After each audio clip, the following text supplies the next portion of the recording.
Halo Bolo, tak kasih info.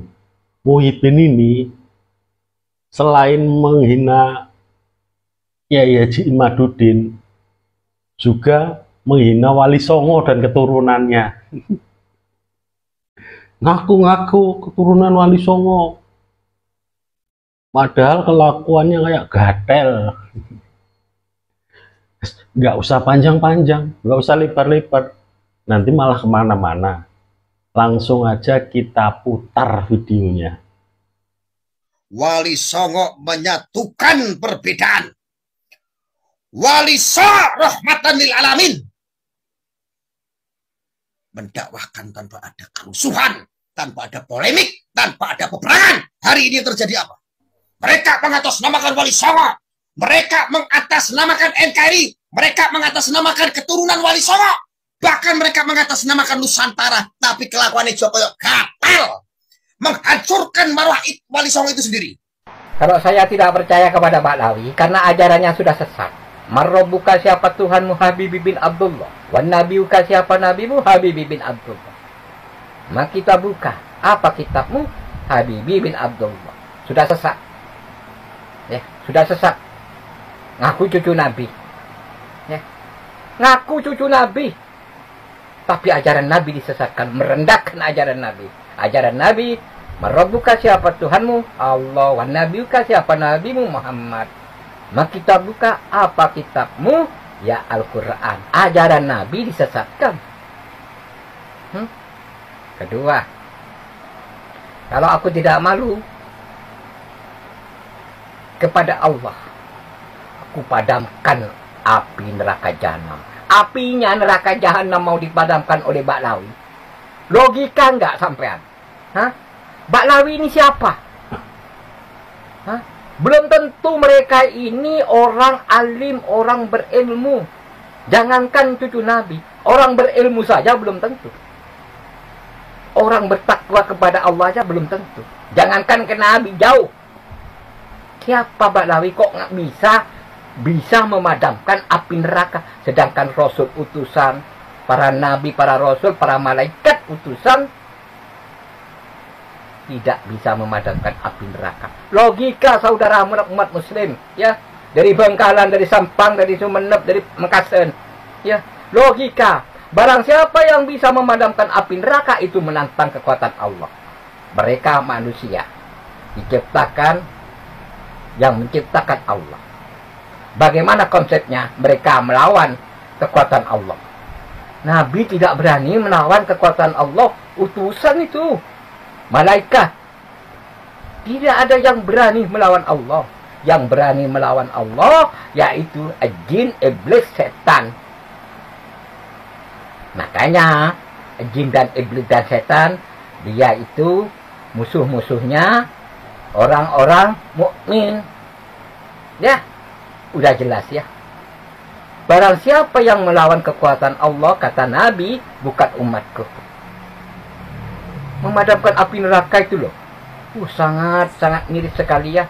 Kalau aku tidak malu kepada Allah, ku padamkan api neraka jahanam.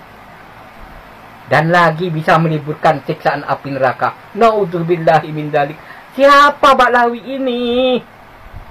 Hah? Para Rasul saja tidak bisa meliburkan siksaan api neraka. Dan ada lagi yang bertemu Allah 70 kali dalam sehari. Sedangkan Nabi 1 kali. Ya. Nabi Nah, semalam itu ngobrol sama anak-anak tentang kurban habaib gitu. Jadi ada sekitar 50 orang lah. Nah, jadi mukibin di kampung gua. Lalu ada Habibnya ya sebagai guru muhibinnya itu ceritanya singkatnya menipu lah kan gitu. Semuanya kena tipu gitu. Ada yang sampai jual kolam, ada yang utang-utang sampai puluhan juta gitu. Kira-kira ada 50 orang di kampung gua yang menjadi mukhibin. Terus aku bilang, kok apa nggak ada yang nggak disadarkan sama kiai kampung? sama Pak P gitu. Ya gimana mau dinasihati, mereka sombong.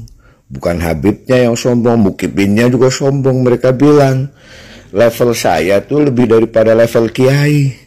Makanya kalau kamu mau levelnya tinggi, ikut Habaib aja. Aku ini lebih tinggi, lebih mulia daripada 70 kali daripada kiai-kiai itu, kata mereka gitu. Nah, untung gitu kan, apa yang dikatakan oleh, yang dibuat oleh Kiai Imaduddin itu kan sekarang tersebar luas. Nah, mereka itu apa namanya, suka tidak suka terpengaruh juga, maka mereka sekarang menjadi pelongo-pelongo gitu. Jadi apa namanya, stres gitu. Dulu mah Stres ya Pak jangankan apa namanya, pengaruhnya nih, dia nggak peduli ada istrinya nggak dikasih duit, anaknya tidak kasih duit, tidak dikasih sangu gara-gara untuk ngasih siapa itu habaib, dilakukan. Ini ada yang apa namanya, di tempat aku itu dia bilang gini, Om, tukang ojek nih, Om, itu anaknya itu Mukibin tuh sekolah aja nggak dikasih duit gitu. Saya sering nyangonin mereka gitu, tukang-tukang pangkalan ojek itu sering nyangonin anaknya untuk sekolah gitu, karena nggak dikasih duit sama bapaknya dikasih ke habaib gitu. Jadi gitu. Terus akhirnya cerita berganti kepada yang lagi viral tentang Habib yang ada di Tegalrejo itu, yang meniduri istri dari tetangganya, yang mana tetangganya sedang bekerja sebagai pekerja pesawat apa itu, kapal wisata gitu kan, di luar negeri itu. Terus memperagakan bagaimana itu terjadi. Asik, lucu-lucu dah gitu. Misalkan lucu ya Pak Wahyu. Dalam rayunya gimana, Dik, kan kamu kan nggak pernah gitu kan. Terus dijawab, jangan gitu habaib, nggak boleh gitu, nggak boleh jorok gitu. Aku kan cucu Nabi, nih aku garukin ya gitu. Karena kamu melayani aku tuh sama saja melayani Nabi gitu. Nah, karena si perempuan ini gatel ditinggal suaminya, akhirnya nyerah dan duel gitu, rudal masuk ke dalamnya. Pokoknya ceritanya lucu-lucu deh gitu. Itu hanya kira-kira seperti itu. Satu lawan satu. Ketawa ke TV. Jadi kelakuan habaib itu ya oknum tapi banyak sekali gitu ya, di mana-mana terjadi gitu, dawir itu, nipu gitu terjadi gitu. Sampai-sampai orang mementingkan habaib daripada anak dan istrinya gitu, ya. Mukibin tuh merasa lebih tinggi derajatnya daripada kiai kampung gitu. Itu terjadi gitu, dan telah ditipu berjuta-juta, puluhan juta. Ada yang sampai jual kolam tanah, kemudian apa namanya, utang gitu, gara-gara itu seperti itu. Banyak cerita deh gitu, yang lucu-lucu dan kadang-kadang geleng kepala gitu.